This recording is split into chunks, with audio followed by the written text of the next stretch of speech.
한국직업방송과 연합뉴스TV가 함께 만드는 취업 전문 뉴스 투데이 고용 플러스입니다. 대통령 직속으로 운영되는 일자리위원회 두 번째 회의가 열렸습니다. 내년부터 정부 예산 사업에 고용 영향평가를 강화해서 일자리 효과가 큰 사업과 정책을 적극 추진하기로 했습니다. 신세롬 기자입니다. 두 번째 일자리위원회 회의가 열렸습니다. 위원회는 일자리 중심의 국정운영 체계를 구축하기로 하고 처음으로 50, 60대 신중년을 위한 일자리 대책을 발표했습니다. 우선 일자리 중심으로 정부 정책과 기관 평가를 전면 개편하겠다는 계획입니다. 모든 일자리 사업과 연간 100억 원 이상의 재정 사업, 그리고 주요 법률과 정책을 시행할 때는 반드시 대폭 강화된 고용 영향 평가를 받도록 하였습니다. 재정이 투입되는 일자리 사업의 효율성을 높이기 위해 유사한 사업은 통폐합하고 성과를 따져 예산을 차등화할 방침입니다. 정부와 지자체, 공공기관 평가에 일자리 지표가 핵심 지표로 추가됩니다. 일자리 창출을 민간으로 확산하기 위한 노력도 추진됩니다. 좋은 일자리를 만든 기업에 예산과 세제, 금융 혜택을 주고 일자리 창출을 유도해 나가기로 했습니다. 또 지난해 기준 생산 가능 인구의 3분의 1을 차지하는 50, 60대 신중년 세대를 위한 인생 3모작 기반 구축 계획도 추진됩니다. 재취업과 창업, 귀농, 귀촌을 적극적으로 지원하는 한편 신중년에 적합한 직무를 개발해 고용하는 사업주에는 장려금 지원도 이뤄집니다. 아울러 사업주가 바뀐 65세 이상 도급 용역 근로자를 내년 상반기부터 실업급여 지급 대상에 포함할 계획입니다. 연합뉴스TV 신세롬입니다. 네, 수출이 회복세이고 소비 부진도 완화하고 있지만 경기 회복을 안심할 수 없다는 정부의 판단이 나왔습니다. 실물 경기 개선 흐름이 약화하고 있다는 건데 추가 경정 예산이 집행되더라도 올해와 내년 경제 성장률 3% 달성이 쉽지 않을 거라는 전망도 나오고 있습니다. 박진영 기자입니다. 정부는 최근 올해 우리 경제가 3%의 실질 성장을 달성할 수 있을 것이란 전망을 내놨습니다. 실제 몇몇 지표들은 이런 전망을 뒷받침합니다. 수출은 반도체, 호황 등에 힘입어 9개월째 늘었고 소비를 뜻하는 소매 판매 역시 플러스 전환에 성공했습니다. 하지만 전체 실물 경기 지표를 보면 여전히 녹록지 않습니다. 6월 광공업 생산은 5월보다 0.2% 줄었고 제조업 평균 가동률도 하락하며 71%대에 머물렀습니다. 서비스업 고용 증가폭이 둔화한 탓에 취업자 증가도 30만 명을 겨우 넘는 데 그쳤습니다. 상황이 이렇자 정부의 경기 진단도 좀 더 어두워졌습니다. 한 달 전 내수 회복세가 견고하지 않다던 표현이 이달에는 회복세가 견고하지 않다로 회복 신호가 이어지고 있다는 분석은 회복 모멘텀이 지속될 수 있다로 수위가 낮아진 겁니다.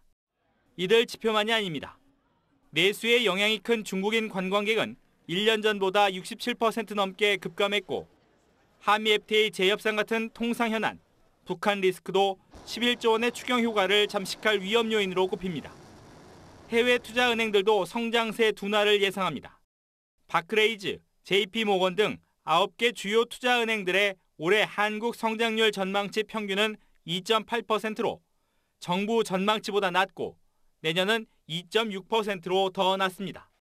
가까스로 회복 기미를 보이던 경기가 다시 꺾이지 않도록 정부의 세심한 경기 관리가 필요한 상황입니다. 연합뉴스TV 박진영입니다. 교육부가 지난 8일 교육 분야 비정규직 근로자의 정규직 전환을 위한 심의위원회를 열고 본격적인 논의에 착수했습니다. 심의위원회는 이달 중으로 정규직 전환 여부와 방식 등을 집중 심의하고 이해관계자 의견 수렴을 실시할 계획입니다. 위원회는 노동계와 교원단체 등이 추천한 위원을 포함해 총 11명으로 구성됐고 류장수 부경대 교수가 위원장을 맡았습니다. 구체적인 교육 분야 전환 규모는 다음 달 정부의 공공부문 정규직 전환 로드맵과 함께 공표될 예정입니다. 네, 정규대학을 졸업한 사람만 일정 자격을 취득하거나 업무를 할 수 있도록 제한한 학력차별 규정이 관련 법령에서 삭제됐습니다. 교육부는 이같이 정비한 기술사법 시행령 등 19개 대통령령 일부 개정령안이 국무회의를 통과했다고 밝혔습니다. 이에 따라 앞으로는 독학학위제나 학점은행제 등 평생학습제도를 통한 학위 취득자도 정규대학 졸업자와 동등하게 대우받을 수 있습니다. 서울시립대학교가 4년제 대학으로는 처음으로 내년부터 입학 전형료와 입학금을 없애기로 했습니다. 이에 따라 다음 달 수시 모집부터 내년도 시립대 전형에 지원하는 수험생들은 전형료와 입학금을 내지 않아도 됩니다. 시립대 내년도 입학 정원은 약 2,000명이며 지난해 지원자는 18,000여 명입니다. 입학금과 입학 전형료 폐지에 따른 수입 감소분 12억 원은 서울시에서 보존할 계획입니다. 전문 간호사가 산모 집에 직접 찾아와서 아기와 산모의 건강을 상담해주는 서울시의 서비스가 호응을 얻고 있습니다. 올바른 육아 정보를 얻는 데 어려움을 느끼는 초보 엄마들에게는 아주 큰 도움이 된다고 하는데요. 김수강 기자입니다. 아기 엄마들이 한자리에 모였습니다. 서울시에 찾아가는 아기 건강 첫걸음 사업을 이용한 경험이 있는 산모들로 서로의 경험과 양육 정보를 공유했습니다. 또 전문가 상담 코너 등을 통해 아이의 발달 상태를 알아볼 수 있는 자리도 마련됐습니다. 아기 건강 첫걸음 사업은 전문 간호사가 임산부나 만 2세 이하의 영유아 가정을 직접 방문해 육아 서비스 등을 지원하는 데 쉽고 정확한 육아 정보를 얻을 수 있어 산모들 사이에서 호평을 얻고 있습니다. 저는 조리원을 안 가가지고 얘를 진짜 신생아 때부터 혼자 봤었는데 뭐 기저귀 가는 거나 모유 수유하는 거나 이런 거 모르는 거 있을 때 일단 물어볼 수 있는 사람이 있다는 거에 대해서 되게 든든했어요. 육아 정보뿐 아니라 산후 우울증 등 산모들의 건강 상담도 받을 수 있습니다. 그 선생님이 오셔서 이것저것 정보도 많이 주시고 동네 친구들도 만들어 주셔서 아기 엄마들이랑 이제 모임도 갖게 되고 정보도 공유하게 됐어요. 2013년 강동, 강북, 동작 3개구에서 시범 사업으로 시작한 아기 건강 첫걸음 사업은 올해 20개구로 퍼졌습니다. 최근 5년간 이용한 가구는 모두 2만 5천 가구에 이르며 참여자를 대상으로 만족도를 조사한 결과 10점 만점에 9점대의 높은 만족도를 보였습니다. 연합뉴스TV 김수강입니다. 조선시대 명문가 만며느리에게만 비밀스럽게 전수돼온 음식 조리법이 일반에 공개됐습니다. 국내 한 특급 호텔이 다음 달부터 뷔페 레스토랑에서 선보이는데요. 정부는 이 조리법을 데이터베이스화해서 한식 세계화에 활용할 계획입니다. 홍정원 기자입니다. 가지를 세로로 2번 흠집을 낸 다음 기름을 두른 프라이팬에 익힙니다. 조리도구는 요즘 것이지만 400여 년간 이어온 종갓집 손맛과 정성은 예전 그대로입니다. 그냥 그 집에서 하는 그대로 했는 거예요. 시댁에서. 대대로 내려오면서 했는 거죠. 그러니까 종가니까. 조선시대 최고 명문 12개 종갓집 맏며느리들이 한자리에 모였습니다. 이들은 지난 400여 년간 시어머니에서 맏며느리에게로 전수해온 종갓집 음식 조리법을 아낌없이 공개했습니다. 선조 때 조선통신사로 유명한 학봉 김성일 종가에선 안동식혜와 육전을 가져왔고 퇴계 이양의 할아버지 노송정 이계양 종가에선 모듬정가와 장아찌를 내놨습니다. 구전으로만 전해 내려오던 그런 조리법을 저희가 조사를 해서 또 표준화하고 데이터베이스화함으로써 또 국민들, 특히 또 젊은 사람들이 이 음식을 쉽게 접할 수 있도록 12개 종갓집 맏며느리들이 공개한 30종의 음식은 다음 달부터 국내 한 특급 호텔 뷔페에서 일반인들에게 판매될 예정입니다. 저희 호텔은 국제적인 호텔로서 외국인이 80% 이상 차지하는 호텔입니다. 그래서 저희 그런 고객들에게 새로움을 전해주고자 종가 음식을 선택했고요. 그 종가 음식에 저희가 현대적인 감각을 넣어드리고 연출함에 따라서 그 고객들에게 느낌을 다르게 전달하는 게. 농진청은 이들 종갓집이 공개한 조리법을 인터넷 홈페이지에 올려 누구나 활용할 수 있도록 할 계획입니다. 연합뉴스TV 홍정원입니다. 지난달 취업자 수가 31만 명 늘었지만 청년층 고용 사정은 여전히 좋지 않은 것으로 나타났습니다.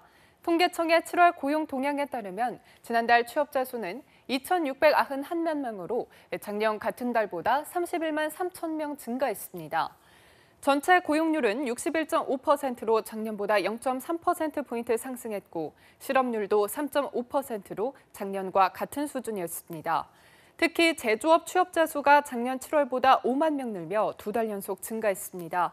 하지만 15세에서 29세 청년층 실업률은 9.3%로 작년보다 0.1%포인트 오르며 2달 연속 상승했습니다.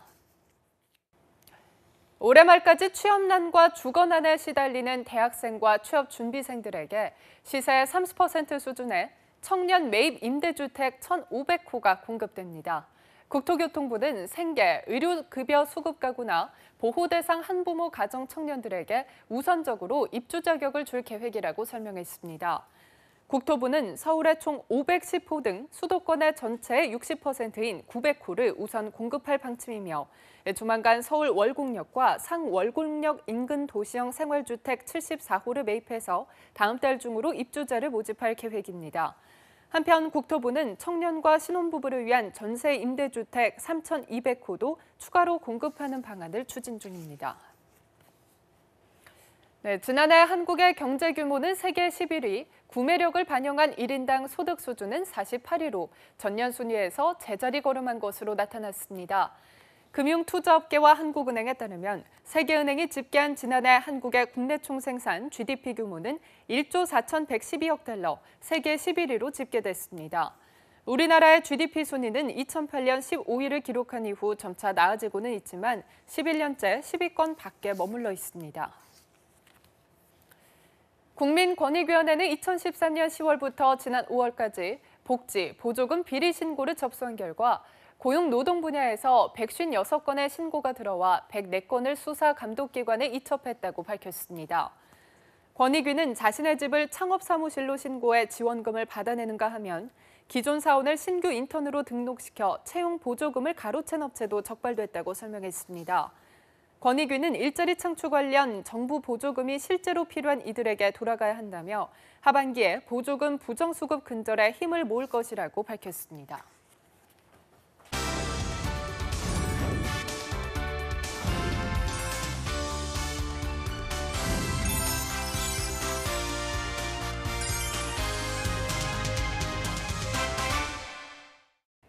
네, 사회적으로 핫한 이슈를 키워드로 알아보는 핫키워드 시간입니다. 오늘도 구보나 캐스터와 함께합니다. 안녕하세요. 안녕하세요. 핫키워드 시간입니다.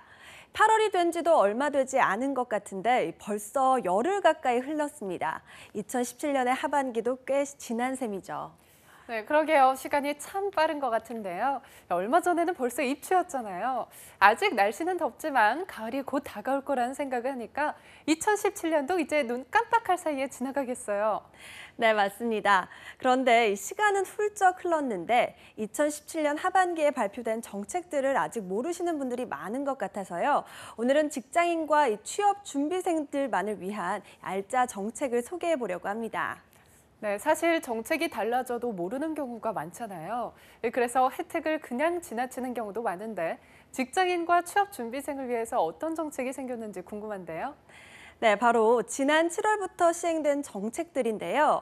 교통은 물론 취업 준비생과 대학생 생활지원금, 또 진료비 등 다양한 혜택이 시행될 예정임에도 모르고 계시는 분들이 참 많더라고요. 그 대표적인 예로 석지연 아나운서는 이 서울시의 미세먼지가 많은 날 대중교통이 무료라는 사실을 알고 계셨나요? 진짜요? 정말로 그런 정책이 생겼나요? 네, 서울시는 정오부터 오후 4시를 기준으로 이틀 동안 초미세먼지 농도가 세제곱미터당 50 마이크로그램 이상인 나쁨 수준으로 예상되면요, 대중교통 요금 면제를 시행하기로 결정을 했는데요. 지하철 1호선에서 9호선, 우이신설선, 서울 지역 마을버스 및 시내버스, 서울 등록 광역버스 등이 그 대상입니다.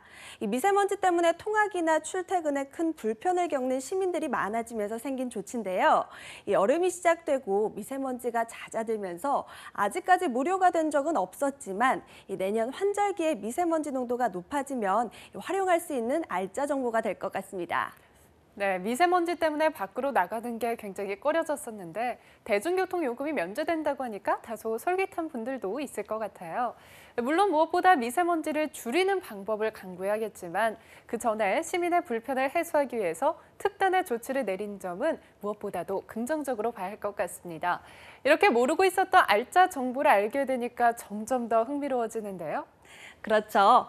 그럼 이번에는 취업준비생을 위한 정책입니다. 취업준비생이 구직 활동을 전념할 수 있게 일정 금액을 지원해주는 제도인데요. 내년부터 취업준비생이라면 3개월간 30만 원씩 지원을 받을 수 있습니다. 또 2019년부터는 50만 원씩 6개월간 지급하는 것으로 지급 액수와 기간을 늘리겠다고 발표를 해서요. 취업에 힘들어하는 청년들에게 큰 도움이 될 것이란 예상이 벌써부터 나오고 있습니다. 네, 사실 취업 준비를 하면서 가장 힘든 게 바로 생활비 마련이잖아요. 그런데 이렇게 잠시나마 지원을 받을 수 있는 것만으로도 굉장히 많은 의지가 될 것 같은데요. 네, 뿐만 아닙니다. 이 지자체에서도 경제적인 문제로 힘들어하는 청년들을 위해서 팔을 걷고 나섰는데요. 광주광역시의 경우 광주시 소재 대학교 및 대학원 재학 또는 휴학생까지 학자금 대출 이자 지원을 시행하기로 했습니다. 거주 기간과 상관없이 광주시에 살고 있는 대학생이라면 누구나 이자 지원을 신청할 수 있습니다. 또 이 제주도에서도 2010년부터 한국장학재단에서 대출받은 이 취업 후 상환 학자금, 일반 상환 학자금, 이 생활비 이자에 대해서도 지자체에서 직접 지원을 해주기로 했는데요. 2017년 상반기에 발생한 본인 부담이자 전액을 지원하기로 한 겁니다. 대출이자를 갚느라 학업에 집중하지 못하는 대학생들을 위해 마련된 제도라고 합니다. 네, 과거에 문의만 화려했던 정책과는 달리 청년들에게 실질적으로 도움이 될 수 있는 제도가 많이 신설이 된 것 같은데요. 그렇다면 혹시 직장인을 위한 정책도 마련이 돼 있나요? 네, 물론 있습니다. 특히 육아에 관한 정책들이 대폭 증가했는데요. 먼저 육아휴직 제도의 변화입니다. 같은 자녀로 육아휴직한 아내에 이어 남편이 육아휴직을 사용할 경우 육아휴직 기간 중 3개월 동안의 급여를 최대 200만 원까지 통상 임금의 100%로 지원받을 수 있는데요. 2017년 7월 1일부터 둘째 이상의 자녀부터 적용될 예정입니다. 또 이 보건복지부는 임산부가 태아를 유산하거나 사산하더라도 임신 중인 건강보험 가입자와 마찬가지로 단태아는 50만 원, 다태아는 90만 원을 지급하기로 했는데요. 최근 고령 출산이 많아지고 유산에 대한 우려도 증가하면서 내려진 조치라고 합니다. 이 제도는 빠르면 9월부터 시행될 예정이라고 합니다. 네, 저는 특히 육아휴직 제도에 박수를 쳐주고 싶은데요. 남성들이 육아휴직을 꺼려하는 건 직장에서 눈치가 보이기 때문이기도 하지만 사실 경제적인 문제가 가장 크잖아요. 그런데 이렇게 지원을 해줄 수가 있다면 가정에서도 큰 부담이 없이 아빠가 육아휴직을 신청할 이유가 될 것 같아서 아주 좋은 정책이 될 것 같다는 생각이 드는데요. 네, 그렇습니다. 뿐만 아니라 국공립, 공공형 어린이집에 대한 증설도 얘기가 되고 있습니다. 어린이집에 당첨되는 것이 로또에 당첨되는 것보다 어렵다고 할 정도로 매년 초 어린이집을 두고 추첨 전쟁이 시작되는데요. 올해 하반기 국공립 어린이집 180개소가 신설될 예정이라고 합니다. 또한 우수한 민간 및 가정보육시설 150개소를 공공형 어린이집으로 선정을 해서요. 어린이집의 지나친 쏠림 현상을 막을 예정이라고 하는데요. 이렇게 어린이집이 증설이 되면 맞벌이 부부에게 특히 좋은 정책이 될 거라는 관측이 나오고 있습니다. 네, 이렇게 알짜 정책이 많음에도 홍보가 잘 되지 않아서 활용하지 못하는 것들도 많았잖아요. 네, 그래서 가끔씩 새롭게 등장하는 알짜 정책들을 소개하면 참 좋을 것 같다는 생각이 드네요. 직장인과 취업준비생 여러분, 오늘 나온 알짜 정책들 잘 기억하고 있다가 꼭 활용하시기 바랍니다. 지금까지 핫키워드 구본아 캐스터와 함께했습니다. 고맙습니다. 고맙습니다.